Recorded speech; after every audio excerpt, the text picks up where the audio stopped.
Let's move to our first panel of the day, which is about digital transformation and platforms.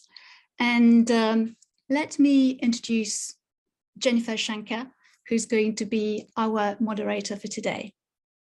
So Jennifer is the founder and editor-in-chief of the Innovator, a leading publication about digital transformation. Jennifer is an award-winning journalist and has written extensively about the platform economy. Jennifer, over to you. Welcome. I'm Jennifer Schenker, editor-in-chief of the Innovator, and this session will focus on digital transformation and platform strategy. What's the link, you might ask? Well, most companies have figured out by now how to digitize at least part of their business operations and service offerings, but many are struggling with what might be called digital transformation 2.0, if and how to leverage digital platform and ecosystem models for their industries. Companies are asking, how do I create a core platform that will deliver on the promise of exponential growth? Network effects are very tricky, so companies need to learn how they can work in this new world of ecosystems, which requires a completely new way of dealing with customers, partners, and traditional competitors. Platforms represent a big change in the way industries have traditionally been organized, and first mover advantage is important to an environment where the winner often takes all. Many of you have probably seen the statistics. 7 of the top 10 most valuable companies globally are now based on a platform business model. Companies like Apple, Google, Amazon, and Alibaba have used the model to grow exponentially and grab significant market share from established firms.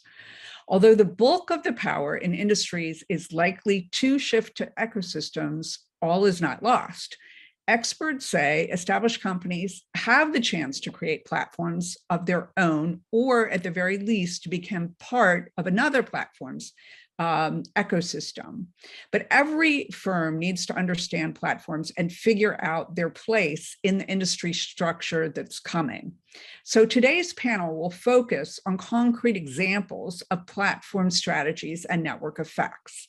It's my pleasure to introduce our panelist, Christoph Heyn, Senior Vice President for Product Manager at IKEA, Marie Taillard, a professor at ESCP Business School, and Thibault Remy, CEO of Meilleurs Agents. We welcome questions from the audience. We will try to get to them if we have time. So please pose your questions in the chat. So let's dive in now to the panel, and I'll start with you, Christoph. Please describe how and why IKEA adopted an analog platform business way back in the 1970s and how it has mirrored that approach in the digital world. Yes, happy to, and thanks for having me, Jennifer and Lauren and others. So happy to share a little bit from our journey from an IKEA perspective, certainly with a rich history of 75 plus years in the retail space. And as you mentioned, Jennifer, even though platform sometimes seems a bit of a word and concept du jour and something very recent, actually back in the days in the 70s, we developed the concept of building shopping malls, shopping centers, actually around IKEA stores. And what very few people realize these days, Inca centers, as they're called right now through different brands like Levi's, etc., throughout the world, is now one of the biggest shopping center businesses out there in the world, with 45 shopping centers globally, 370 million visitors a year, and ultimately going back to the very simple concept to say, we have to create a platform of really creating a visitation business, of bringing customers to a place that they're interested in, with a wealth of offers, a wealth of different opportunities, services, products being offers. And in that, IKEA being a very integral, central part of that. So very much with the promise of a long-term investment, the long-term idea of investing into something that will give us durable visitation, durable interest, while certainly having our own opportunities right in the center of that. So that's a bit of an example, I think, that I found fascinating now working in the digital components from a platform perspective of IKEA, that is not as much of a recent concept, but something we've built on for many, many decades in the past quite successfully. Can you just as a follow-up, can you talk about how the company is using its new omni-channel approach to kind of add to your offerings? Yes, happy to. And I think happy to share, I think, as part of the large transformation that we're in right now from a sustainability perspective, from a digital transformation perspective, certainly have started to leverage, to your point, platform opportunities across the board. And a couple of pointers I would give. On the more recent side, as many of you might heard of, we acquired actually a platform services company, TaskRabbit, in 2017, certainly with the understanding that while we already had made a great impact in our customers' lives in living a better life in their homes, we certainly had the opportunity to also leverage the strength of platforms from a services perspective more integrally into that opportunity space. And TaskRabbit has really been a great addition, from not just a brand and perspective, but certainly also from a thought leadership perspective, and what platforms can mean to us from an IKEA perspective, can mean to our customers, and how it can be actually create benefit to both a company that we acquire, but certainly to the larger ecosystem that we see ourselves and feel ourselves into from an IKEA perspective. The other example I would give is really about sustainability. As it is very important for us to also transform our company right now in a sustainable centric type of way. We announced that we're planning to be fully circular by 2030. We see the opportunities of platform opportunities both for us in our own transformation, but also in allowing our customers to live a much more sustainable life at home. So we're now actually orchestrating experiences in the energy space, being a clean energy provider in more of a platform approach, allowing our reach to go even further, leveraging the strength of our brand and the trust that we are given by our customers to extend ourselves into new services, etc., in a typical and classic orchestrated platform approach. So these are just two examples on how we are really, taking the older model in the fast forward world of today. And so, in the TaskRabbit example, just for people who don't know, how are you integrating that into your offerings to give the customers a better experience? Yeah, no, it's a very good question. I think ultimately we see a huge direct integration into our core business. So thinking about IKEA as an omni-channel, a retailer that we are these days, certainly TaskRabbit can provide our customers with services that make us much more accessible in terms of delivery services, build-up services, removal services, also really powering our circular flow of goods as well. So some of these services being very close to our core in the furnishing retail space that we have historically played in. But then also I think we certainly see the large opportunity for us, having always had the vision to truly enable our customers to live a better life in their homes, which is a very broad statement that goes beyond just providing furniture, that we see the opportunity to leverage the strength of a P2P service such as TaskRabbit to help our customers with all kinds of tasks in their daily lives that make it more simple and more affordable to actually help them to live a better and more sustainable life at home. So it goes from being close to core to actually being quite far away from a services perspective these days. And one of the things that TaskRabbit allows is, help for those of us who are all thumbs in trying to put together your furniture. so that's an obvious value add. And then the thing I like about the other example about offering energy services, the juxtaposition of the two examples is, in one case you acquired the company, in the other case you are actually partnering with an outside startup that sells a physical product, solar panels, but that helps you with your objective of being able to offer sustainable electricity services to clients. So it's a good example of different ways that you could partner in the ecosystem. So thanks. And let me now turn to you, Marie. Lego, another Scandinavian company, has also managed to build an ecosystem in a very creative way. And you're currently writing a white paper about it. Can you tell us what you think is interesting about the Lego Ideas program and what others might learn from it? Absolutely. Thanks, Jennifer. Thank you for having me on the panel. Thanks also to Launchworks, to Laure and Benoit for inviting me. Lego Ideas, really interesting example of a platform. Let me give you a little bit of context. Lego, obviously what we call a legacy company dating back to 1932. You know, as you know, legacy as you can get, with plastic bricks and you know, sort of the old-fashioned you know, toy company. One thing that many people don't realize about Lego is that it's a brand, you know, a product that attracts also a lot of adults in addition to its core you know, customers of children.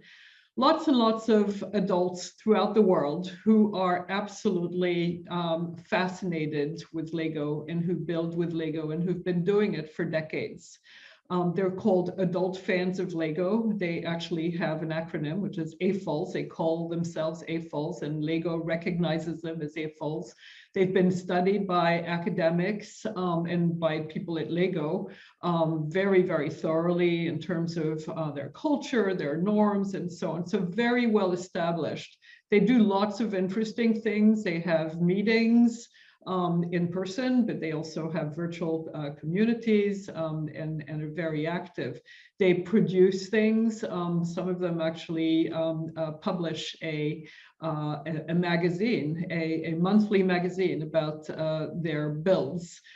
They exchange ideas. They you know, get together to compare their models and so on. So very active. That's the point I'm making here. A very strong community with a very strong sense of belongingness, a very strong sense of wanting to be closer to Lego. They know Lego inside out. They are, you know, very aware of the business, their competition, and so on. So that's the community on the one hand. Lego, of course, you know, going through digital transformation, finding new ways of connecting with its customers and of doing business. Very aware of their competition, brands coming from China and throughout the world that are competing against Lego. And so what are they interested in? They're interested in innovation. They need to compete with new products, new ways of thinking about play, new ideas, and so on.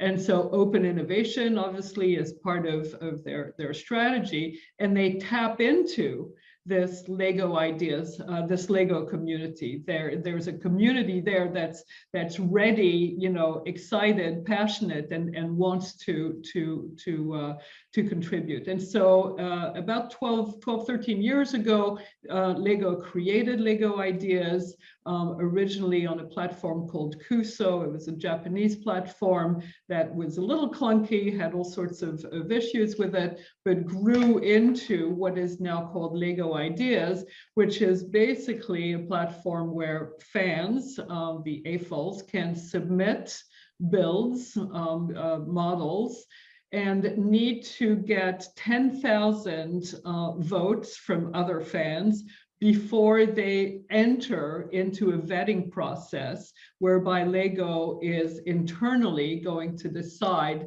whether that particular submission, that particular model will be produced for sale or not. So it's kind of a pipeline process, first getting 10,000 votes, and then once they have the 10,000 votes, it goes into the Lego process of yes or no, this makes sense for us to produce.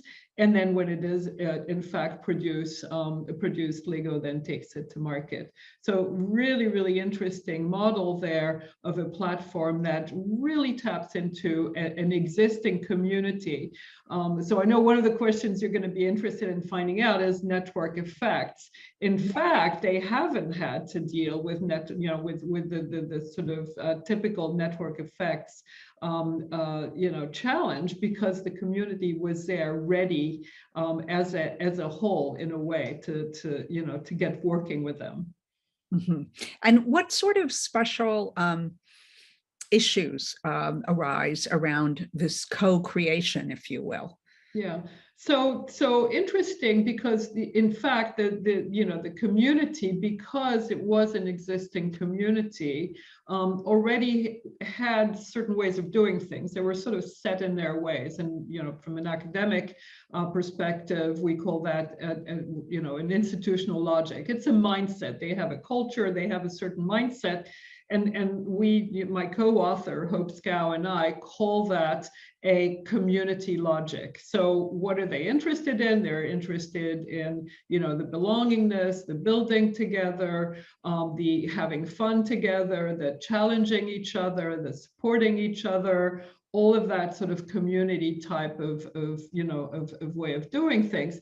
Lego, on the other hand, is coming at this from what we call a market logic. So they're looking to, say, well, are these models, going to sell? What markets are they going to sell in? Do they appeal to, kids or, or to older kids or adults? So there's a market logic there. And what happens is the two sometimes collide.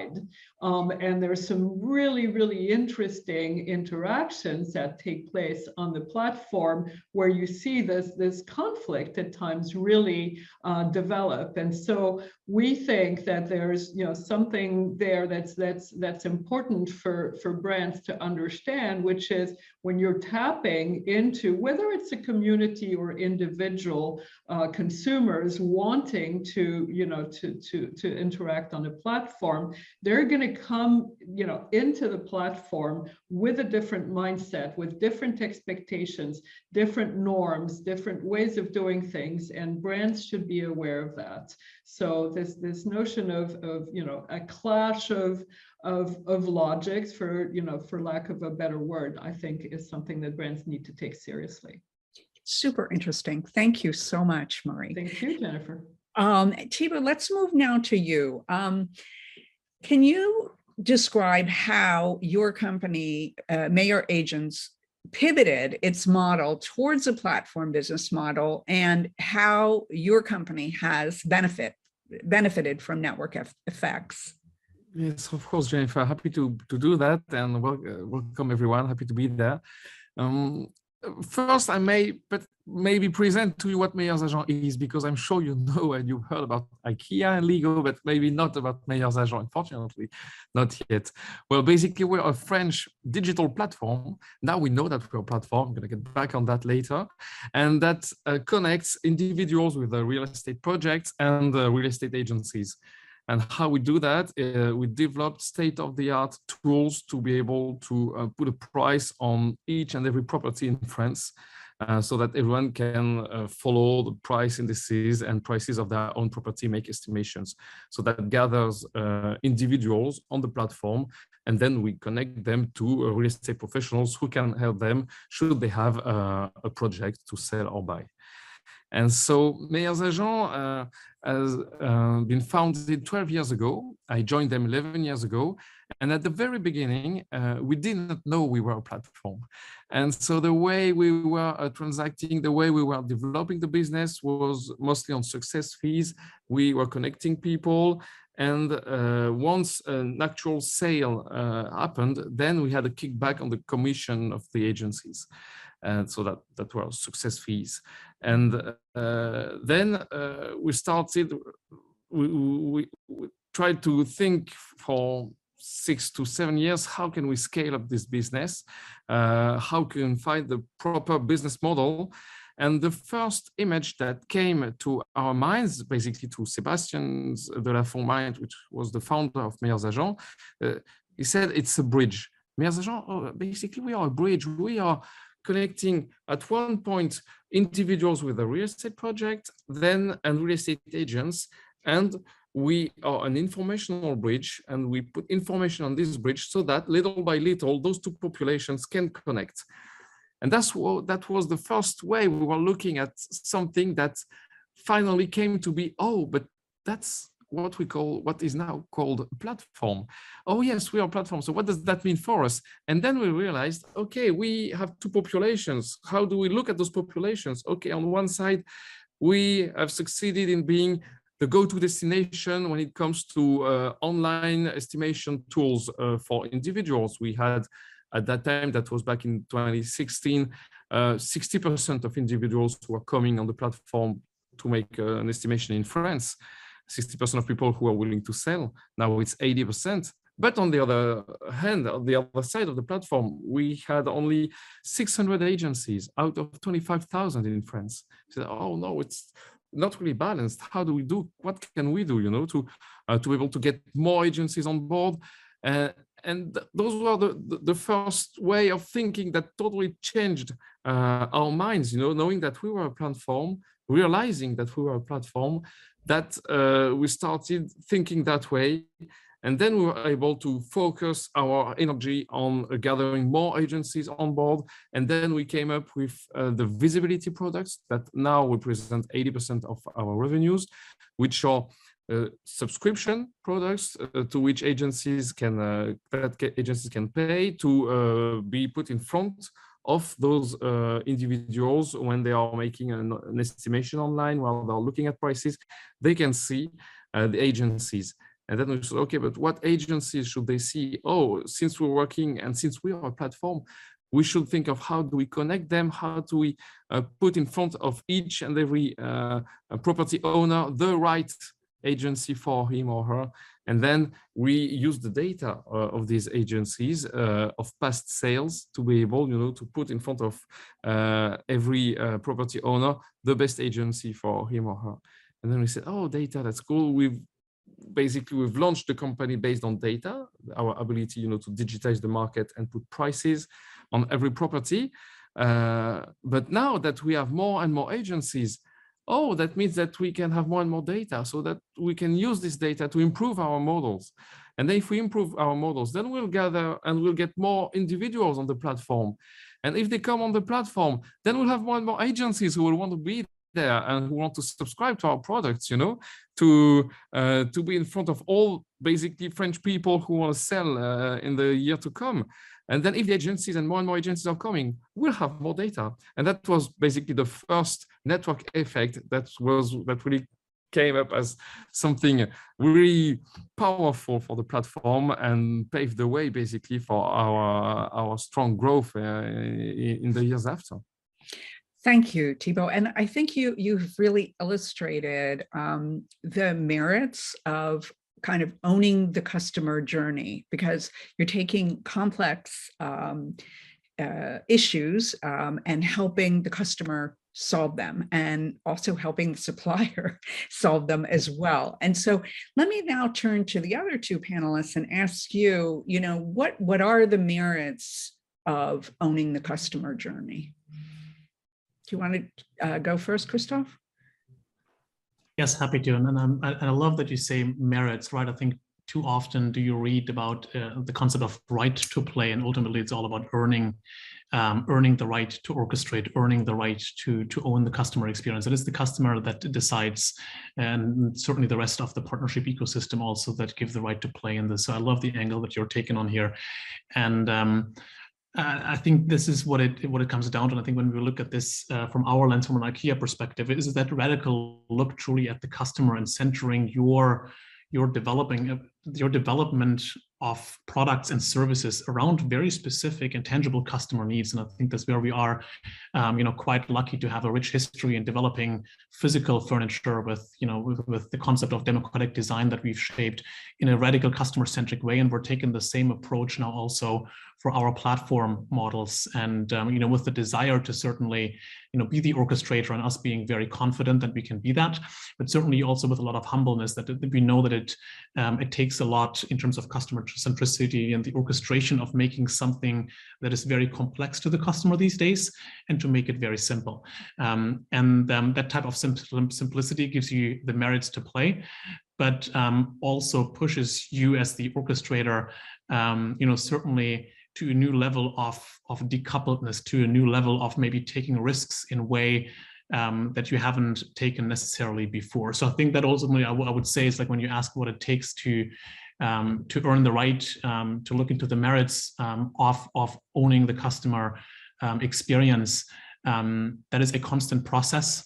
and will need to always be revalidated over time with the customer. It's something you can earn, it is something that you can lose. And I think that's something we're certainly always very acutely aware of in our development model, and us being very customer-centric certainly is the core cornerstone of that strategy. Thank you. Marie, would you like to give us your perspective on that? Yeah, absolutely. Well, the first thing is I want to echo Christoph's points. You know, it is very much, the customer journey is very much about customer experience. We think of the customer journey as an aggregation of touch points. And so as we think about owning the customer journey, what we mean is, you know, understanding every single touch point. And by the way, many of these touch points, we as brands don't even control. They take place outside of our control. It's, you know, to customers, to consumers talking to each other about their IKEA experience, right? How, you know, how does IKEA deal with that touch point that they don't even, you know, control directly? So it is about understanding these touch points.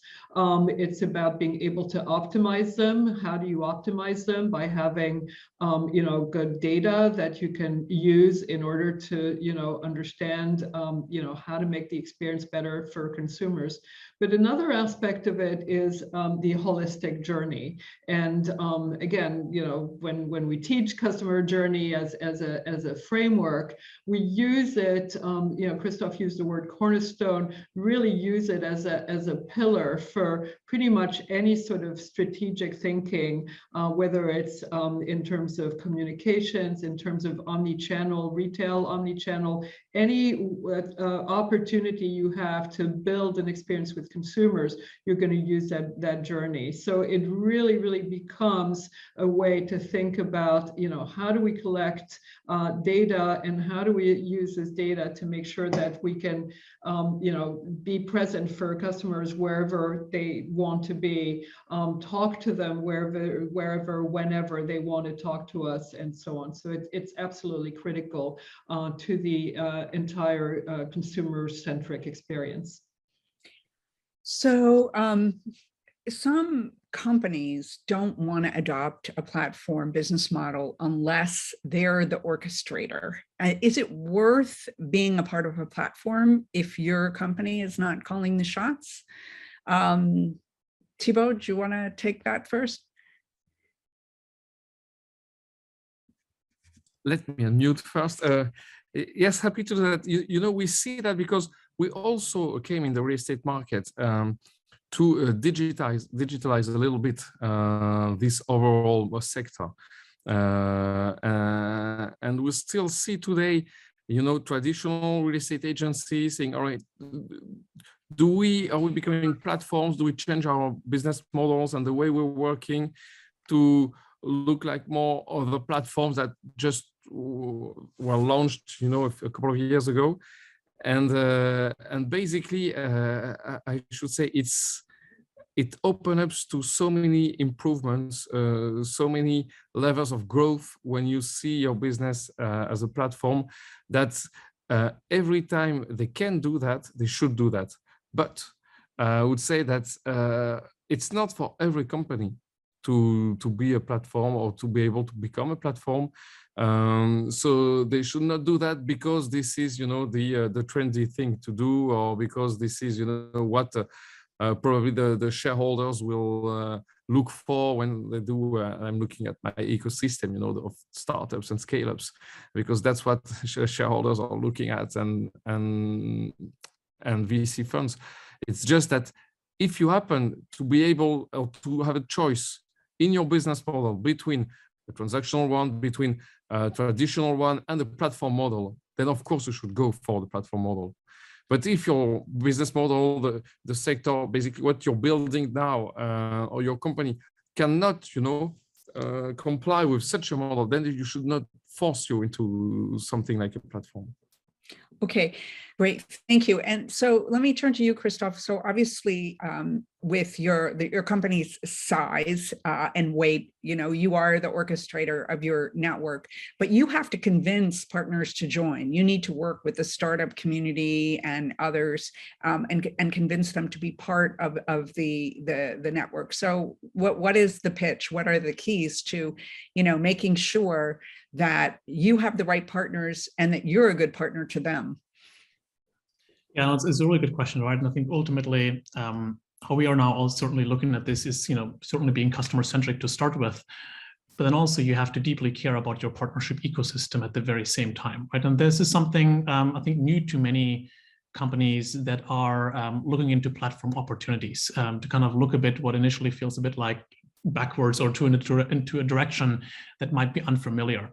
And I think that is, quite important that you have the angle on both sides. We still strongly believe from an IKEA perspective, having the opportunity and the reach and the trust of hundreds and millions of customers that trust us in their lives at homes, that gives us a beautiful opportunity to play in a much larger role and to actually be of service to our customers in a much wider way, thereby also enabling access between trusted partners that we believe should earn the right to connect to our customers, and vice versa, for us to provide a much easier, connected, orchestrated experience back to them.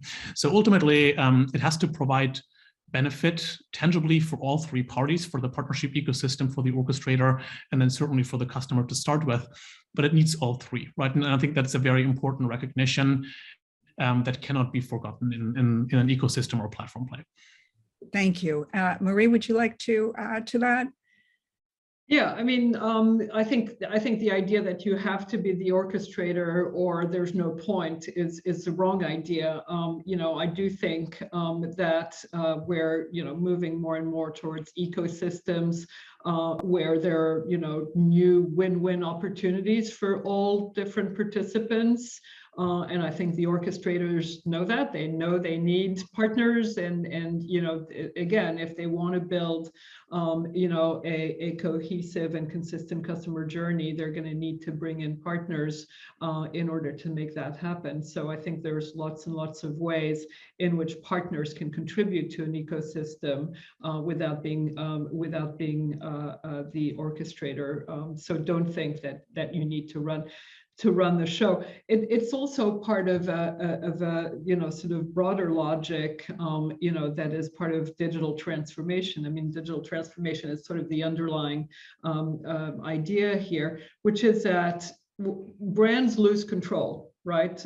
In the digital world, you are no longer 100% in control of what your customer is going to say about them, about you, of their experience. And so, being willing to lose that control and accept that it's going to happen, then makes it easier to open up to other partners, right? Whether it's consumers or partners in the ecosystem, you're not fully in control as you were in the sort of traditional, economy. It's a super important point. Thank you for bringing that up. So I also wanted to ask,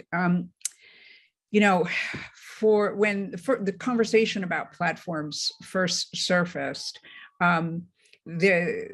some experts and some people in the media were taking the position of like, oh, well, traditional companies should just be like Google or be like Amazon or be like Apple. And of course, you can't flip a switch and on a big traditional company with a lot of legacy systems and ways of doing business and change like that overnight. So I would love to have each of you give some practical advice to companies that are considering adopting platform business models, about how they should be thinking about it, and how they can do this operationally. And Thibault, I'm going to start with you because we have a question from the audience about what specifically are the capabilities that enabled your company to be able to really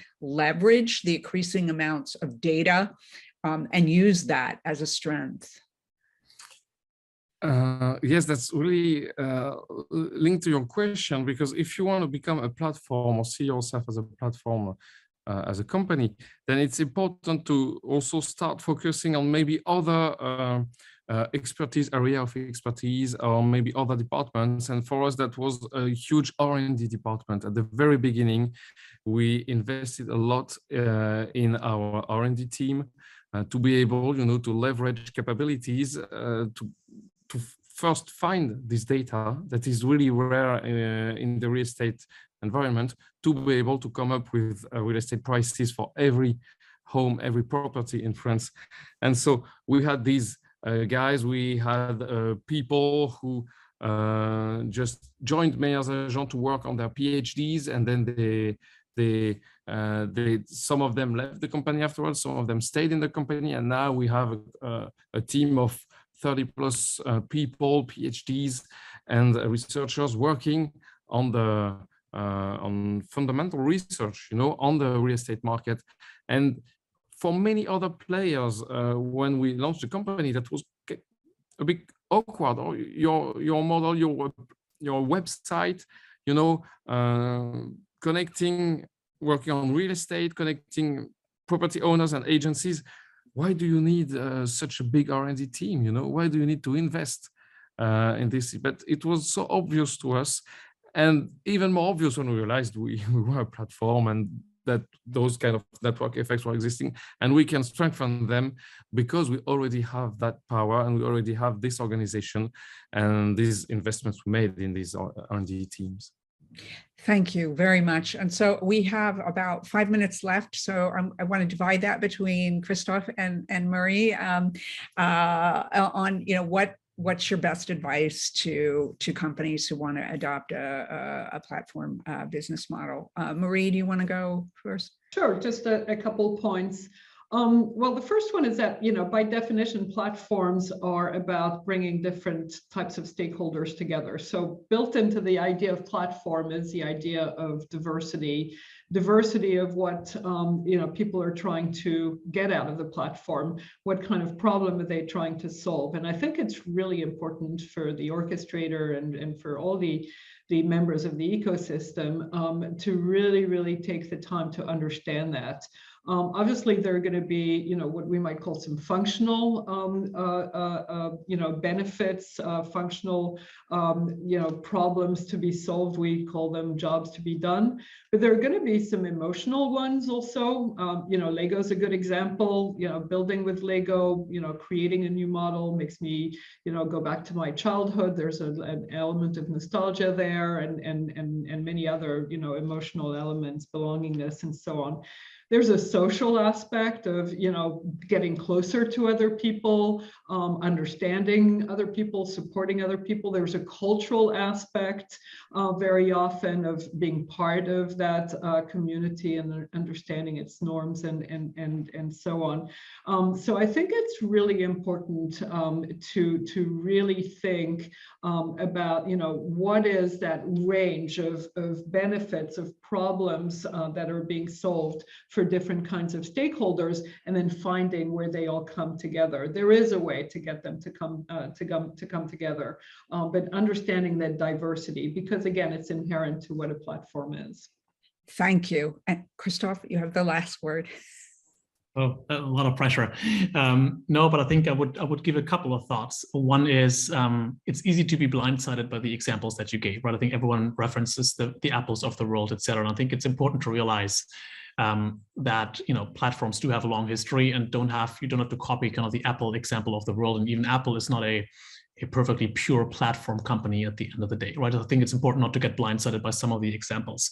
The second is, I think, for every company to understand where do you want to play in the ecosystems that you're already part of. For some companies, it does make sense and they have an opportunity to be the orchestrator in an ecosystem. For others, it's a totally viable business decision to say, we're not going to be the orchestrator, but we will be part of a, more of a supplier in an ecosystem where someone else is the orchestrator, and you can be highly successful with that, right? So I think it's also to the earlier decision, like what is important for your business? What is your place that you want to anchor yourself into?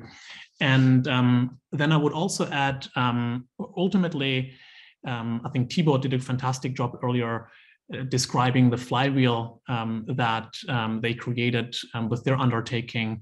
And it is, I think, very important for each company entering a platform or trying to create a platform is specifically like what gets that flywheel going from an engagement perspective. What is that first kind of tangible customer experience challenge that you can really turn around to be an opportunity, and together with partners make something that gets that flywheel to actually keep going and to fly. And I think that's something that those three things I would give to everyone, be it with, with organizations or companies that have been in a business for a long time, or even startups. I think these would apply across. Thank you very much. I think we've gotten a lot of powerful insights from the panel. So I want to thank each of you for your contribution and thank the audience for tuning in. And with that, I'm going to turn things back over to Laura. Thank you very much.